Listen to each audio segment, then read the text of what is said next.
Video game bang, video game bang, video game bang. Video game. Mega Ran. Live from the sack, it's the livest. In fact, I'm putting rhymes on this track to put my guys on the map. Cause they giving you the latest on everything on your playlist. This bet the safest, from basements to greatness. Updates, geek news, tech talk, and reviews. They can summarize it so you ain't gotta breeze through. Listen once and you're forever fans. And I'm not saying it because their theme song features Mega Ran. Might think you fly, but ain't nice as my guys. Got eyes on the prize, so like and subscribe. We back in the booth. I think that they gon' eat this up. The ultimate source of all geek media. Other podcasts, they just don't match up. Need proof? You can check the archives and catch up. Stats off the chain, we have rearranged the game. It'll never be the same. Now it's time to feel the bang. What is up, my pizzas? Cory, Vincent here, and this is the Video Game Bang, episode 503. Wow, we hit that 500 mark. I want to thank all the new listeners coming on in the month of July. I don't know what happens. Maybe there's this magical land. After you hit episode 500, you make it onto the list of podcast gods. They're finally blessing us because the downloads have been insane every day this month. So thank you guys. I hope you enjoy the show. If you're new, then you probably don't know this guy because he hasn't been on the show for a few weeks, but he is one of the VGB mainstays. David Webb, what is up, man? What's up, everybody? I have a retraction that we have to make. What happened? You said January. Thank you to all the new people that came on in January. I said July. No, you said January. No, I said July. No. We'll check the receipts. Go back and the show. listen to it. What's going on, everybody? Yeah, what's up, David? It's good to be back. Yeah, it's good to have you back. Where have you been? I hear you've become a marksman. Yeah, I went shooting. You shoot guns now. I shoot guns now. I'm a gun shooter. I didn't realize you voted for Trump. Wow. No, but real talk though. So I went shooting, and the whole time I'm sitting there thinking, okay, this is not like Let's Call of Duty. Don't make a comment about video games. Oh no. Be serious. Because the people you were with were legit guns. Yeah, they're like legit gunsmiths, gunslingers, gunzerkers. Gunzerkers. They're legit gunzerkers. And you know what? I'm pretty proud of how I did. I hit the target probably about 95% of the time. Yeah? Yeah. 360 no scope? 360 no scope. All right. Yeah. Curtis, what's going on, man? I voted for Trump. Just start there? Why not? It can only go up from there, right? Yeah. How do you feel about David's new affinity for weapons? Do you feel safe with this guy around? I mean, if he's hitting targets, then yeah. I mean, I ain't pissing him off, so I'm not worried about it. Got to protect yourself. Hey, the bad guys got guns. Why shouldn't the good guys have them? That's a good point. Speaking of the good guys, Sacramento Kings been making some moves, brother. How do you feel about the Kings postseason? We haven't had a chance to talk about this yet. Oh, it's been fantastic. Free agency's been great. We assessed and acquired and fortified all of our needs. We got veterans. We got actually 3 guys, or is it a total of 4 guys now? 3 or 4 guys that already got rings. Not to mention a little scoop that I got from some sources. Hot off the presses? It's hot off the presses, but maybe we'll talk about that a little bit later. Oh, you can't. Is it a rumor? Is it a rumor? No, it's official business. I literally have inside information. What? That fell into my lap. Yeah. Mm-hmm. Oh shit. Yeah. Scoops ahoy. All right. Well, go to skipandtosh.com. Skippy leaks. Oh my god. It just happened. Copyright that right now. SKIPPI. Skippy leaks. Joining us again, filling in for our friend Emma, who's been traveling across the United States. She's over at RTX. If you guys were wondering, you'd follow her adventures on Instagram. But we love to have our resident young person, Nexy. What's going on? Hello. I'm here. You are? Yeah. How have you been? I'm existing. It's a start. I've been spending the past 3 days nonstop organizing my almost 5,000 Magic the Gathering cards. Ooh, what's wrong? Did somebody break your heart?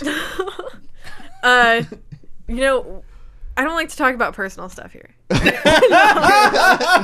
the answer is yes. It's fine. That's all you talk about here. No, I just kind of... I go through like emotional waves sometimes, and this time I just kind of feel nothing. So You start shooting guns. Word.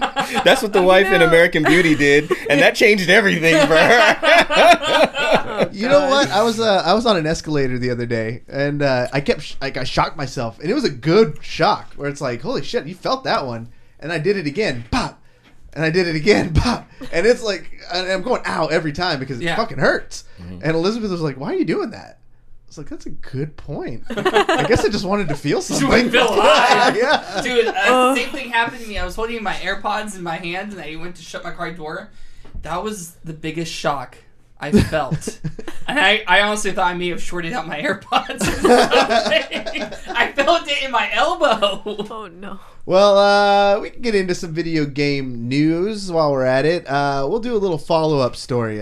We talked the last episode, it was popular because I guess you guys really wanted to see what was up with Gamer Girl Bathwater. And there's a conspiracy brewing. What's going on, Nexy? So, just to preface a little bit, this is kind of just it was a rumor on 4chan, and it was completely false. Belle Delphine had responded to it, but a person had claimed that they took the Belle Delphine bathwater, the Gamer Girl bathwater, to get it tested to see if there was any traces of DNA in it, and to seeing if any of her dead skin or whatever, if she had actually played in the bathwater. It's so terrible. But I leave the show for 2 shows, and this is what we've come to. This is what we're talking about. Well, to be fair, before you left, I think the stories were Creepo streamer hangs out in the bathrooms at E3.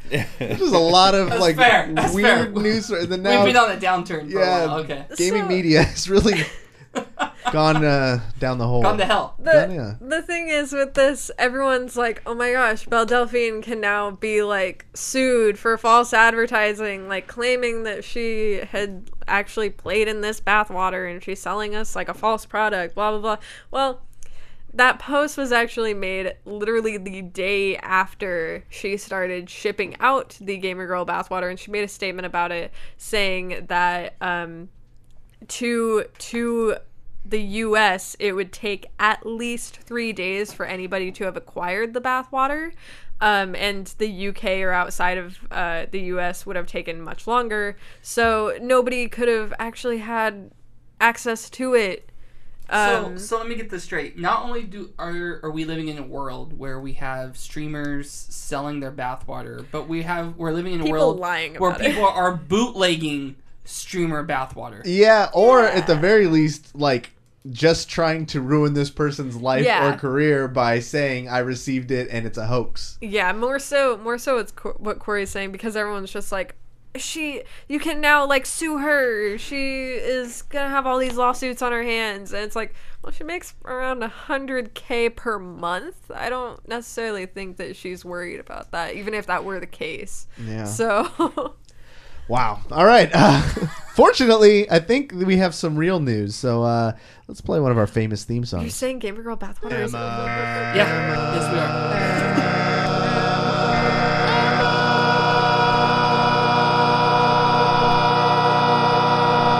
Is telling the news. Except it's not. Except we got. It's longer than I remember. Yeah, I was gonna say. We're gonna take a family approach to this one. We're gonna go round robin and talk about some of the news stories. One thing I want to start with, just because it's huge and it's all over the internet, is Stranger Things hype. Yes. So, David, you added this one. What's going on with Stranger Things? So, awesome. Well, okay.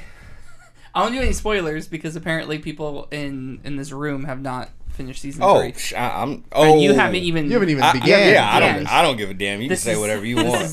This is like Game of Thrones for you. Yeah, and I watched the last season and did all the podcasts. Well. See, there you go. Just watch season 3 of Stranger Things. Yeah, and then it'll be terrible. It'll be fine. I have the memory of a goldfish, so whatever you say here will not be leaving this room with me. Wait. Are you guys saying I could spoiler away? Oh, all right. Let's do no spoilers. No spoilers. Yeah. Okay, all right. But let me break down some records for you guys. So Netflix tweeted out Stranger Things Season 3 is breaking Netflix records. 40.7 million household accounts have been watching the show since July 4th. Jeez. More than any other film or series in its first 4 days, and 18.2 million have already finished the entire season. I am proud to say I am one of those 18.2 million. I think it was just as good as the other seasons. It left me with some feelings that I was not prepared to feel. They do that to Stranger you Things. because season 2 it had that same kind of thing. Like, Yeah. it made me. There was a few parts during that death Season of a 2, character, of a episode particular character, and then that final scene where they're at the dance. Like, there was a few parts that were getting me pretty choked up. Oh yeah. Okay. Yeah. Well, okay. So take that and like put some hot sauce on it and light it on fire. Wow. I'm Season 3. not emotionally ready. No, you're not. I was not emotionally ready. I'm sitting there, watching it, going, okay, I'm not gonna cry. I'm not gonna cry. I got this. Embrace your feelings, dude. There's nothing wrong with crying. And just push it way deep down and go shoot some guns. Whoa. But definitely watch the end credit scene after the last episode. There's only 8 episodes of the season. The last episode is an hour and like 17 minutes. By far the longest, I think, in at least this season. I don't know total, but definitely watch it because it sets it up. Although season 4 has not officially been confirmed, it's likely it's going to happen. And the Duffer Brothers are saying that if season 4 does happen, it's probably going to be the last season. Good. Thank you. I don't know. I don't think it's at that point to where we're like, okay, it could be over and we'll be happy with it. Like I think maybe like 1 or 2 more seasons, like season 5 or 6, and I think it would be fine. I've only seen the first episode of season 3, and I have no idea how things are gonna go with it, but I already feel like maybe a season 5 would be a little too much, but it really depends because the kids are getting older. Exactly. That's the one thing though that I could see why. It's like they're getting older. I mean, in this one, it's like they're like either have gone through puberty or they're going through puberty. I mean, they're like 16 years old at Millie least. is 15, so. Well, yeah, I don't think they ever say how old the actual characters are. Yeah. They're not in a grade, like it's during summer, so we don't have the school to kind of like gauge like, okay, they're teenagers. Great. They're teenagers. They're like 13, 14 probably. They seem so much older than that. I think So, it's like, great. Definitely looks a lot older. I think a few things out of this. It kind of confirmed the sophomore slump to me because I definitely think the second season was the weakest now, and I'm only I halfway think through so. season I 3. think so, yeah. Really, I liked the second season more than the first. Oh well, you're just sick. You're just Typical millennial. Not judging you or anything. no. We need to take you to the hospital because I think you're sick. First season was so good. I'm not saying it wasn't, but I personally preferred, especially maybe it's because of the connection with the characters and everything, and especially my heart being ripped out of my chest as it did twice. Okay. That's why I thought it was so much better. There are some twists. Yeah. yeah. Okay. It's getting very twisty. Wow. So the ending of season 1, we thought 11 died. Yeah. So that's probably similar to what you're gonna feel in season 3. Oh boy. Yeah. Well, it's good. I think that it's always good when a show is this good and it keeps going. You're just always gambling with its legacy at this point. And I'd rather have one end a little too soon, just when you know the story's good, than have them do even one bad season before they call it Game of Thrones over. it. Or Dexter, or there's so many you can go down and talk about how bad their final seasons were. Yikes. We did a whole episode on that already. Yes. So I got a little story to throw on here. I got a little story to tell. Cuphead, everybody's favorite classic cartoon video game, is going to be going to Netflix. They made an announcement today. It was like, all the entities came together. Netflix, King Features, and the developer are all working together to release a cartoon version on Netflix. Interesting. Yeah. So is it going to follow the storyline of the game, or? They said it's that they're going to keep it separate. That the first one told its story and it's all good, but they want to tell original stories, and that it's going to be safe for kids, but written so it's like I think every cartoon says that. I think that's like the equivalent of the Christian band that's not a Christian band. They're always like, yeah, we're Christians, but we don't want to label our music as Christian music. That's Switchfoot. Yeah, like Switchfoot. Switchfoot, yeah. was Puddle of Mud? Was Puddle of Mud? I don't think Evanescence. Evanescence. Evanescence. Oh, snap! That's right. They're not a Christian band, but the members are Christian. Lifehouse. Yeah. That's the same thing I feel like when a cartoon person says, like, it's for kids, but there's jokes in it for adults too, you know? Right. It's like Toy Story. Like, you ever watch Toy Story as an adult, and you're like, holy crap, this is a kids movie? Like, there's so many innuendos in there. The crane with the legs and the fishnets, it's literally a hooker. Yeah. That just made sense right now. I never thought of that. Yeah. That's the thing. Like, it's crazy. Yeah. Nexy, Cuphead seems like a game a young person like yourself would play. Did you ever play that one? I never played it. I actually had just gotten into PC gaming right after the Cuphead craze. So I never got into it. It's popular for streamers who like to whose audience like to see them suffer. Oh, then that's perfect. Yeah. Yeah, I'll play it. The game is so ridiculously hard. Curtis, I'll see myself suffer. It's fine. I know you haven't played Cuphead, but what do you think about it coming to cartoon? Any interest? That's funny that you asked me that, because I was getting ready to ask y'all, like, what is the demand look like for this? Because this just sounds like another round of Netflix just trying to, like, acquire something so they have their own content before more of other studios, content gets pulled from their servers. So, yeah. I don't know. This sound. I know the name of the game is Cuphead, but this sounds like Netflix just being thirsty. Yeah. That's what it sounds like to me. Yeah. Trying to drink out of the cup. They can't. I mean, the thing is that this is about a month old, but Magic the Gathering 2 is getting a cartoon version on Netflix, like a animated show. So Is it an anime? No, I feel like they would make it an anime style. That would be really cool, though. Nah, that would be like even thirstier. I don't know. I don't know. I just really like anime. I don't know. Netflix is being thirsty as I don't know what. Hey, we'll see what it's like when it comes out. But they didn't have. I mean, it's funny.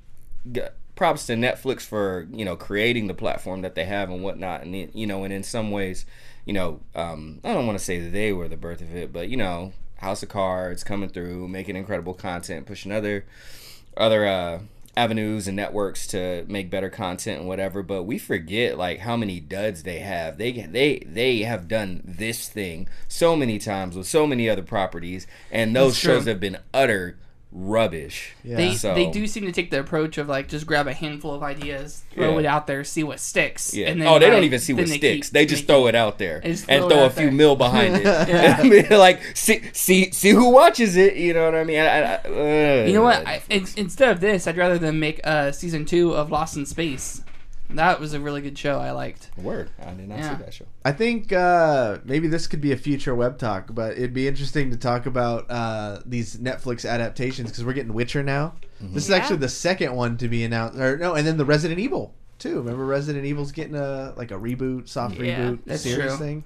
So Netflix, they hired a gamer who has gotten in their ear over there, and they're like, gaming is a multi-billion-dollar industry. We need to start bringing as many franchises over here that we think can apply. And they're reaching out and making deals fairly quickly. Yeah. The Witcher, did you guys see the posters? Yeah. Mm-hmm. Yeah, it looks like Superman with long hair to me. I thought the first ones that they showed, like the internet kind of roasted them. Yeah, I think deservedly so. But like the more recent ones that just came out, like last week, actually, I mean, I was Are they convinced. better? Yeah, okay. pretty good. Yeah, the first ones. First ones were bad. Yeah. Yeah, I was like, oh, so Superman's a witch hunter now. Is what we're seeing. I think the big news of the day, man, Curtis, you were on top of this one. Your boys at Nintendo, what are they doing to us?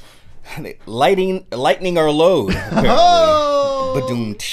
I like it. Dad joke for y'all. Nintendo Switch Lite has been announced a lot. I know a lot of us thought that when the leaks and the rumors had began on Nintendo creating, at first originally we thought it was going to be 2 different Switches. We thought we were going to get a larger model, possibly with a better graphics card in it. And then we also thought that we were going to get a smaller version to kind of fully replace the DS line. and people hit the nail on the head with the smaller version. So we have officially gotten the announcement for the Nintendo Switch Lite. We got a price point of $199, so $100 cheaper than the current Switch model, launching September 20th. Just so happens that the Link's Awakening is going to launch that same day, so no coincidence there, right? We got announced 3 different colors. We got a yellow, a teal, and a gray. So that makes sense. Of course, they had to do a yellow one because of Pikachu and Pokemon. Because they might as well have just named them Nintendo Pokemon, machines or whatever. Because that's really what they're here for. But a few tech specs to go over, because a lot of people had questions like, what do we have if we're gonna make it smaller? What are going to be the sacrifices? Right? It's always more expensive to miniaturize the higher grade technology. So as a lot of people guessed it, no detachable Joy-Cons. Yep, we called that one. Yep, which, when we talked about it, remember that was like one of my biggest points of contention, because I was like, well, if you can't take the Joy-Cons off, you're taking away some of its namesake. It's not able to switch fully if you can't remove the Joy-Cons. And sure enough, it's also not dockable, so it's handheld mode only, so you will not be able to connect it to your television. Again, me going at the namesake, it's not Switch, but that's the power of branding, right? You got a name that sticks so hard, or so well, I should say. When it comes back around time to functionality, you kind of push some of that stuff in the back door and just add it to your family of Switches. So another few things to go over. No HD Rumble, obviously, was another thing that got sacrificed. What I do like, and this is nothing to fawn over, but I'm an OG retro gamer, so there is a traditional D-pad in place of the 4 circular buttons on the left side. I like that. So that was something. And like me, I modded my Switch. I didn't do like the full shell mod, but I got the one where it comes with adhesive and you put the button over top. So I got a 4-way directional pad that way. So some of this will be relevant for some people. Of course, the screen is smaller. It's a 5.5-inch screen. The max is still 720. And I know some people were like, oh, maybe we'll get a higher resolution screen. I'm like, again, we're miniaturizing this technology. The whole point of this thing, besides even miniaturizing, was cutting costs. Yeah, that's another point. This is the Nintendo 2DS of its time. Yeah. Nintendo 2DS. 2DS. Yeah, exactly. I can't do the 2DS XL, but 2DS. Yeah. of the Switch family. Battery life 3 to 7 hours, as opposed to the normal Switch, which is 2.5 to 6.5. I'm kind of interested in that, but that's another topic. Tabletop mode is questionable, so that's the kind of thing. And remember, some games are like A, best in tabletop mode, or B, like kind of required tabletop mode, like 1-2 switch. Yeah. The gimmick of the game that most people say. I think it's really cool, but like that's one of the games that you now they said you could still play it, which is interesting, but they did say some games flat out will not work. You got to check the back of the box, or you got to check the tech specs online, because it may not be compatible with this Switch Lite. Same is the 2DS, because remember, their 3D was like a big feature in a lot of those games, like the Mario Dreamland game, they built things into it just to be enjoyed in 3D, so you're not going to get the full experience if you play on 2D. Some you can go ahead. The difference with that is even the 3DS had the option to turn off the 3D, so it wasn't like a feature that was constantly on. So this is full on excluding games from the system, as opposed to just not playing them in 3D, because you could already not play them in 3D on the 3DS. Okay, I guess I could see a reasoning. Yeah, it is further exclusion. I mean, it flat out saying it will not work. Yeah. And I mean, we had the 3DS XL, and the new 3DS XL, and there were like a handful of games, like the game that Shulk is from, something Chrono. Ah, gosh, I can't remember the name of it, but yeah, there was Chrono a few. Trigger? Huh? Isn't it Chrono Trigger? No, it wasn't Chrono Trigger. It was another one that was. I don't know. Man. Yeah, it was I don't know these similar games. to that.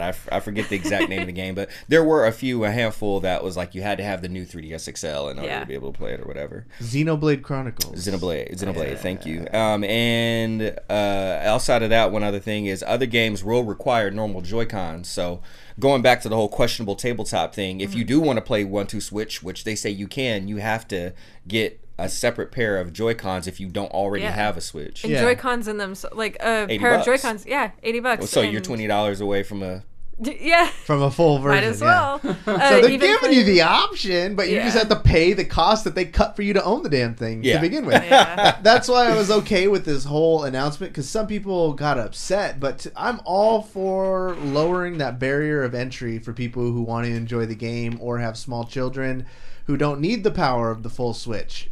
Just like the 2DS, like a bunch of little kids, toddlers and things, couldn't use the 3D. You don't want them using it, or it's too much. It was too expensive even for a toddler who's going to throw it around and break it. Mm-hmm. If we know anything about Nintendo, they put quality. Like, I'm looking at the pictures of this box, and I already know it's not going to feel any cheaper than your current DS. Nintendo makes sick hardware. It's just going to be to get lower that barrier to entry to get more people playing the games for cheaper and for a more simple audience. So durability plays a factor too, because that's the other thing. Nintendo is notorious for they having that Game Boy that went out to whatever Iraq with that dude and got blown up and came back and it still turns on. But durability is another thing. They build very durable products, but now that you have a component that's like single shell, and you don't have these things on the these peripherals or whatever you want to call them that you could take off and would snap easier, so it's also a more durable unit for younger kids too. And then especially like if you're going to okay, I got 2 kids, Christmas is coming up, well, I can get them 2 Switches for almost the price, 2 Switch Lites for the price, almost the price of a regular Switch. Yeah. So it's really demographics, and that's what businesses do, right? Okay, we got a new demographic, we want to target them, and then they add in all those things. So it's a business move. I'm not upset with it, because they're like you said, they're not skimping on quality. Yeah, they're not taking anything away from you. Like we have a Switch. It's the superior product. Right. This is just a cheaper version of it. Right. What do you think, David? Are you going to be getting one of these? Nah, I have the regular Switch. There's no need to. But I thought I was just reading up on an article while you guys were talking, and I thought this is going to be pretty much replacing the 3DS. But Nintendo's like, no, we're still going to support the 3DS and the 2DS. And the Switch Lite is coming in at the same price point as the highest end 3DS. So yeah, that's you kind of have, and then you got the 2DS for $80. So they're still keeping those handhelds around, even though the article is reading there was not one 3DS on the show floor at E3 this year. Is that right? Everything's moved to the Switch. So the game library is getting a little dried out, but they're still making them. Yeah, they are still releasing games. Like in some of their more recent Nintendo Directs, they're still announcing games for the 3DS, but most of what they have to offer is now being on the Switch. Yeah. I guess that's the thing. That's the people who can be upset. Like if you're a 3DS person who still, and I guess there's a lot of people out there who's still pretty hardcore on that thing, well, you're kind of getting forced to jump up to the Switch Lite. This is the new 3DS. They're not going to make a new, mini version. They're mixing their world completely now from their big TV to mobile games. Big move for Nintendo, because they've always had, since the Game Boy, there's always been a handheld option. Right. Mm-hmm. So that, I guess in that respect, and then I guess streamers too. Like this thing won't be good for streaming since there's no dock. Yeah, there's no streaming capabilities unless... I mean, same with the 3DS. There was no streaming capabilities with the 3DS, but they did have Katsu Kitty, who recently went bankrupt, who did create capture kits for the 3DS, but we're not sure if anything like that is going to be manufactured for... like third-party manufactured for the Switch Lite. Well, it's still a USB-C connector. I mean, I could see somebody coming out with an adapter USB-C to HDMI. Yeah, but if they didn't put, I'm assuming that they also put a different GPU, because that's like going to be one of the most expensive components, right? True. Yeah. They probably didn't put one powerful enough to drive it to do that. So the port's still there, but if the hardware can't support pushing the feed to another display, then it won't. Yeah, that's a good point. And Nintendo are the masters even today of being proprietary. In a world where console gaming is pretty much PC gaming, right. That's because those walls came down really in being able to keep your software proprietary and your hardware. Yeah. And that's why there's a reason you don't see more hacked versions of Mario on Xboxes and things like that, because they can't. Nintendo locks it down. Oh yeah. So if they don't want you to stream off this thing, they found a fucking way. Yeah. Where you're not going to be able to stream on this. And to be honest, the way Nintendo, like their relationship with streamers, that's That's not surprising. Yeah, I don't think they care too much about that. No. Cool. Any last thoughts on this one? I mean, the best thing about this story was it just reminded me that Link's Awakening's coming up here pretty soon. Man. I want to get my hands on that game. It looks so cute. Yeah. It's coming. Cool. The last story we got here too. We didn't have enough time to cover it last week, but Apex Legends back at it again. They finally came out with their season 2, and they announced the character Watson at E3. So that character is now officially in the game. There's a new weapon. They added some hop-ups. Ranked play is in there now, which is something most of these battle royales have been lacking. And they say that they fixed their battle pass system. What does that mean? I think they added they did more things to keep it interesting, because that was that problem with it last time. Right. Like they had it there and you just had to grind, but this one they made challenges a little more prevalent, daily. Oh, okay, that's better. Yeah, so you can get XP bonuses and just changes up the game a little bit. Yeah. They added more legendary weapons, because during season 1 they added less than a handful. Okay. And they're so hard to get anyways. You would have been grinding that game forever. So they added a lot more legendaries and new content types like music packs, emotes, and even loading screens. Okay, that's cool. They did the same thing as predicted. When season 2 came out, they paid all the big streamers to make it hot again. Yeah. But it just didn't take like last time. Okay. I'm not seeing a whole bunch of meme culture taking over. I'm not seeing a lot of interactions on Twitter about it. I'm sure more people are playing it. Yeah. But David, you were playing it, and you have a group of friends who are playing it. Are any of them back on Apex excited about season 2? Not that I'm aware of. I know I'm not. I like the game still. I still think it's a great game, and I still think it's fun to play. But I think it needs something else. And I don't. The only thing I can think of is a new map. I think a new map would drive people back to the game. So they already did that too. Like in the season 2, they didn't completely change the map, but they are taking the Fortnite approach. It looks like. Okay. Those giant dinosaur things that were off in the water. They have come to land now, and they've knocked some of the buildings over and stuff. There's dragons in the game now. Mm-hmm. That's true. Yeah. So they did do stuff that they did stuff. I'm looking at this should be the highlight. I don't know why we haven't talked about this yet. Mozambique is now somewhat relevant with the hammer point round. It really is.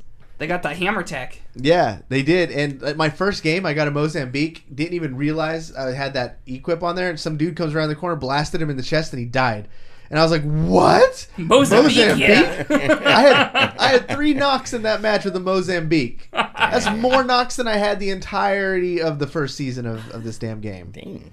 Mozambique came up. Mozambique is here, guys. There's a weird thing in I guess it might be every culture, maybe game culture too, but specifically, but like games like Apex, who catch fire in everybody's imagination. Everybody likes them, likes to say they like them, but nobody's actually playing them. Right. I feel like Overwatch. I feel attacked right now. No, Overwatch is. I'm not even talking about this game. Like it happens to be true in this case, but like for Overwatch, that game came out and it was hot for a long time, and everybody loves to buy the pops and dress up as the characters, and you have that tie to the game, but the player base has just been dwindling. Oh yeah, same way. I like Overwatch. Cannot tell you the last time I played it. Yeah. So it's weird. If you like these games, you got to support them if they're important. Otherwise, you're I don't know. You're confusing the market for guys like me who are trying to figure it all out. I don't know. Support your games, everybody. But that was the news. That means it's that time of the show, everybody. Curtis's Comic Corner, brought to you by Oblivion Comics and Coffee. What did they hook you up with this week, Curtis? Shout out to Oblivion Comics and Coffee for hooking us up with comics to review for y'all this week. We have the continuation of Event Leviathan, which is currently the DC event that's going on right now. Pass it around this way. Brian Michael Bendis is the writer, and Alex Maleev is the artist. As you guys may or may not know, I talk about him. Sometimes I can't remember if I talk about him off the air or on the air most of the time. But Brian Michael Bendis is one of my least favorite writers in all of comics. Oddly enough, Alex Maleev is one of my favorite artists in all of comics. So I challenged myself last time, and Laura from Oblivion Comics and Coffee hooked us up with Event Leviathan #1, and I was actually digging it. I always like to challenge myself to go back to things that I didn't like before and just see how I feel about them now.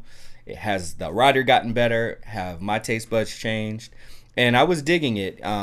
Although there was a prequel to Event Leviathan where they were supposed to start conjuring up the story and wetting everybody's whistle, you know what I mean, and getting our appetites flowing. Issue #1 was slow, and I was okay with that. It mostly took place, in one set and kind of referenced a few other things going on. It was setting things up. I was okay with the dialogue. It wasn't great, but I liked the players. We got Batman in here. We got the Question in here, and it's actually Renee Montoya as the Question. We have Green Arrow. We have Red Hood was in this one, and it was basically, since no one knew what was going on, this Leviathan had come in and like kind of crashed Argus and Spiral, all of like the espionage organizations within the DC universe. Like Leviathan took them all out like in the same night, so everybody's tripping out. Lois Lane is there as well, so they kind of band together and say, hey, we're all detectives, why don't we all work together on the leads and try to figure out what this is, because the next hit, or the next attack is supposed to happen in the morning. And I was cool with that. Like I said, it all happened pretty much in one place. Well, this one kind of did the same thing. Like you come in, as Webb said, you come in on Red Hood and Batman talking, and they're having this conversation on like a roof stoop, and it never leaves that the whole time. Again, they're referencing other things, and you see other people and other players, and they have this conversation, and there is a few cool twists and turns. Of course, I'm not going to tell you the whole story because you may want to check it out. There's some half decent writing in there, and like I said, some good twists and turns, but overall it just doesn't really move. It does, like the first one, okay, you want to start off slow, you build up fine, but like the pacing, if I love Reservoir Dogs, don't get me wrong. Anybody who's ever seen Quentin Tarantino's Reservoir Dogs, we all know that it pretty much happens in one room, and it is incredible. But you gotta write your face off if you're gonna do that, and unfortunately Brian Michael Bendis again shows me why he is not one of my favorite writers. Yeah, you have a point though, man. The art on this is really, really nice. Yeah. Yeah, Alex Maleev is sick, and so you'll dig that element. And I'm someone who loves noir stories, so I like dark and I like like muted colors and all that stuff. So you'll flip through this book and fall in love with the way it looks, most likely. But as far as like the characterization and the pace and where it goes. And I'll be honest, I didn't really love the twist, nor did I feel like it was earned. And I'm not sure if that's actually what he was selling me when he was writing it. It's like he's selling this thing, and then the twist happens, and I'm like, did you set me up for this twist? Because I was reading it, but I don't know, I don't know how I'm supposed to feel about it. So I can't highly recommend it for the story itself, but for the art alone, if you're an Alex Maleev fan, Alex Maleev does not disappoint. So Event Leviathan, #2, Brian Michael Bendis. Wow. Thanks. Now, shout outs to DC for still putting Swamp Thing advertisements in their comic books. Yeah. right. We paid for the fucking. We paid for the ink. Right. We paid for the ink, so we gotta print it. Yikes. We canceled the show or whatever. Yeah, just leave a blank page for me to doodle my own things. I know, right? What if I want to doodle a little bit? Get my art skills Waste up. of space. Jeez Louise. What else we got this week? Now we go from one of my least favorite writers to one of my favorite writers, Ed Brubaker. Oh, yeah. Criminal #6. Y'all remember that I reviewed Criminal #1 a while back. It's I like my superheroes to be superheroes and good and all that stuff, but when it's clear what things are about, all good. This is a book about crime and the criminals who do them. And in this particular case, this actually isn't. There was a break in Criminal through issue #2 and 3, although a character from this story was in it. This one is the continuation. I just love this story. You take a dirty, rotten scoundrel like Teague Lawless, and you show him falling in love, and to watch such a hardened like guy fall in love and have all of those feelings and a smile on his face and all of that stuff, it's so interesting. And you know, not only from my life but some other people that I know like have a bit of a similar story in this vein. So like the art is incredible and it's perfect and it's dark and it's noir, and the writing is just spot on. Ed Brubaker is an immense talent. I also got to plug something for him at the end of the book. You know, like most writers, when they do their indie books, you know, their creator-owned books, they do like the newsletters and they'll talk. Well, he just finished writing the show that's on Amazon Prime called Too Old to Die Young with Nicholas Winding Refn, the director who did Drive with Ryan Gosling and all that stuff. And it's funny, he was talking about like being a writer on it, and he was like, and it shows pictures of him up on stage, and he was like, yeah, I was up on stage, I didn't talk much, I just stood next to Keanu Reeves the whole time because he was narrating it, so I had to throw it in there because it's another Keanu reference. We gotta love our Keanu. Yeah, but Ed, and he also talks about, you know, the difficulties of being a writer. This is a man who has tackled comics. He's already done incredible things in comics, and he's written an episode of Westworld. So most of those guys, if you kill it in comics, you move over to screenwriting because there's not a lot of money in comics. You want to keep going, and then ultimately you would like to be a screenwriter. This guy's on the up and up. He's on the up and up, and I'm definitely going to check out Too Old to Die Young because it's kind of right in line with the rest of his stuff. But I will say he was transparent, was like it did kind of get taken over a little bit by the director and the other people writing on it. But Criminal is incredible. I love it so much. I really think it. If you like noir movies or if you like noir, if you like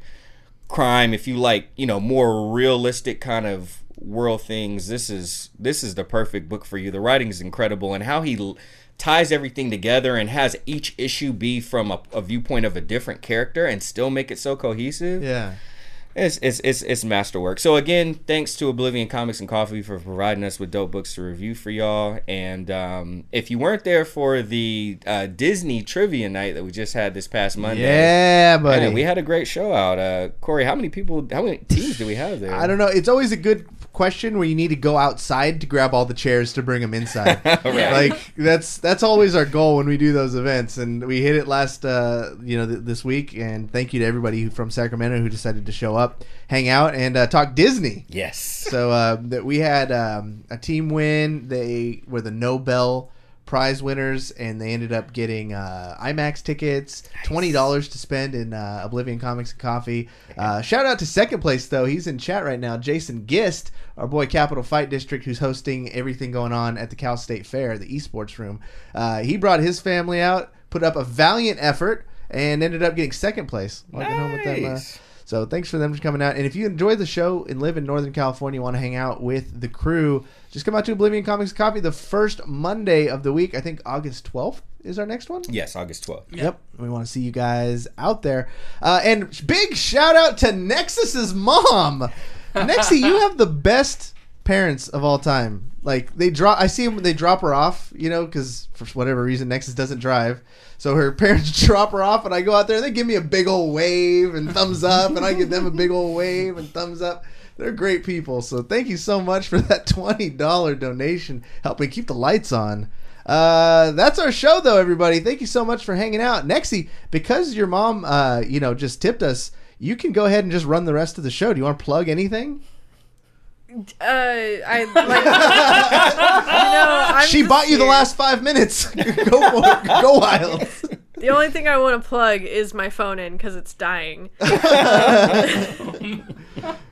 Are you streaming yet? We got to get you back streaming. I haven't been streaming for the past week and a half, but I will be back sometime at some point. But you can follow me on twitch.tv/nexuswashere_ and turn on those stream notifications. Ooh. And then you can finally figure out when I get it together. Click that bell, everybody. David Webb, what about you, man? I've been waiting. I wait by my computer every night. Yeah. And I just refresh your Twitch channel, hoping it'll come back on. What's going on, man? When are you coming back? Oh man, I don't know. I don't have time to stream right now. Just living life. I'm just living life. You're just out there. Just out there. All right, shooting them shots. Shooting them shots. All right, literally and figuratively. Well, what's what are you learning most about life right now that you would impart some wisdom to listeners? Oh man. On this spirit quest you're on. You know what? Go outside more. Hey, get that vitamin D. Yeah, man, it's all about that D. Curtis, what about you? all about that D for David. I ain't got no. I don't co-sign on that. I don't got no life. I ain't shooting no shots. I ain't going to the range and shooting no shots. Ain't no women. So I just been up at the house. Although I haven't been streaming much, which I will get back over to. I did just start a new Kings podcast with local YouTuber Tap2K. Whoa, so, making moves. Yeah, the Sacktown Breakdown. We had our first episode, which is live, so you can find us on Podbean, the Sacktown Breakdown. You can also find us on YouTube, the Sacktown Breakdown, and it's 2 of us, so expect more content, at least a few videos every week. Support us. Well, we're not only talking about the Sacramento Kings, we'll also be talking about the Sacramento Kings Guard, the NBA 2K affiliate, nice. Who I will be at the California State Fair with Jay from Capital Fight District, helping host the NBA 2K tournament. So if you are in Northern California, and you should come out this weekend to the California State Fair. There's an NBA 2K tournament. I'll be there, and the Kings Guard will also be there, all of the members, so you can maybe talk to them, see what it's like to be a professional 2K player in this ever-evolving esports sphere that we are living in. Yeah, we'll be at the fair quite a bit this year. So if you are visiting from other parts of California or the world, because it is a pretty big fair, we'll be there in the esports room. Like we said, one of our good friends, Jay Gist, is actually running the whole thing, all the programming. On the first weekend, there's going to be the 2K, like Curtis mentioned. And then the next week, we have Nairo, Smash legend, along with Garrett G, a Rocket League legend, are both going to be there doing signings, a Q&A, which I'm going to host. And then the next day, the 21st, we're going to have a surprise San Francisco Shock player come through and be there for the Overwatch tournaments. You know who else is going to be there? Who? Funnel Cakes. Funnel Cakes will be there. I'm going to get some funnel cakes. All right. Before we log off, we got to say what's going on. Nexy's mom just put in chat, goes back to what we were talking about in the beginning of the show. Every surface in our house is covered with Magic the Gathering cards. I have almost 5,000 cards that I'm trying to organize. That's why you ain't been streaming. gosh. You've been doing that. You should just stream yourself organizing your Magic the Gathering. You know what, though? This would just be me, like, scanning with my phone, trying to figure out the alphabetical order, and then, like, sitting in the corner crying for a couple minutes, then going back to it, and then just... Nexus, rinse other and repeat. streamers are selling their fucking bathwater. They'll watch you organize Magic cards. When I helped you move, like 4 years ago at this point? Yeah. I remember helping you move it from the old house, and every time I moved something at the old house, stacking Magic cards behind it. That's my. It's like the Punisher movie where he has guns everywhere. It's like that, but Magic cards for Corey. Somebody He got tried to decks attack him. everywhere. Somebody tried to surprise him with a magic attack. I'm Boom. ready. I'm ready. He's got him coming out the sleeves like, Yeah. bam, let's go. Don't try my couch deck. That deck I got stuck in the couch. Yeah, no, that's how it be with Magic cards, man. Thank you so much for listening to the show. If you enjoyed it, like Mega Ran said, hit that like and subscribe wherever you're listening to it on iTunes, Spotify, Stitcher, Audio Boom, Pandora Radio, Google Play, everywhere you can find podcasts. We really appreciate those subs, those rates, and tell your friends about the show. For Curtis, David, Nexy, my name is Cory saying, you've just been banged.